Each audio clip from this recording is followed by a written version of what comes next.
Tim Opsnal Unit 4 Subdit Jatentras di Treskrimum Polda Sumsel berhasil menangkap komplotan perampok yang disertai aksi pelecehan yang terjadi di salah satu toko sembako yang berada di Banyuasin pada hari Kamis.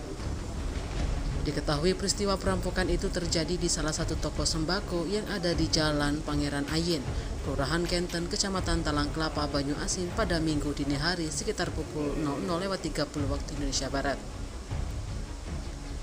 Total ada 6 orang tersangka yang ditangkap oleh tim Opsnal Unit 4 Subdit Jatentras Polda Sumsel dari berbagai tempat yang dipimpin langsung oleh Kanit 4 AKP Taufik Ismail SH.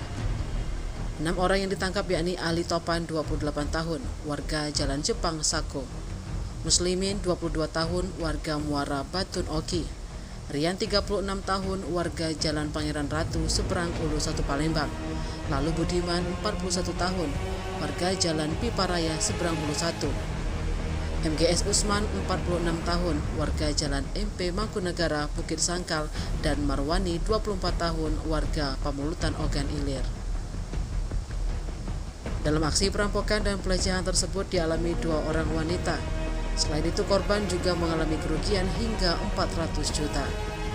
Keterangan resmi yang didapat aksi pelecehan itu terjadi saat kedua korban disekap dengan mata dan tangan dilakban.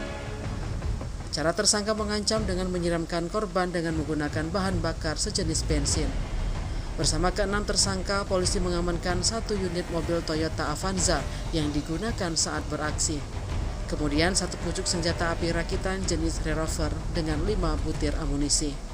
Polisi juga mengamankan sejumlah barang bukti hasil perampokan berupa sejumlah emas dan cincin. Kemudian puluhan pak rokok sebagai merek dan 1 unit ponsel. Tim Liputan Sumsel Update TV melaporkan.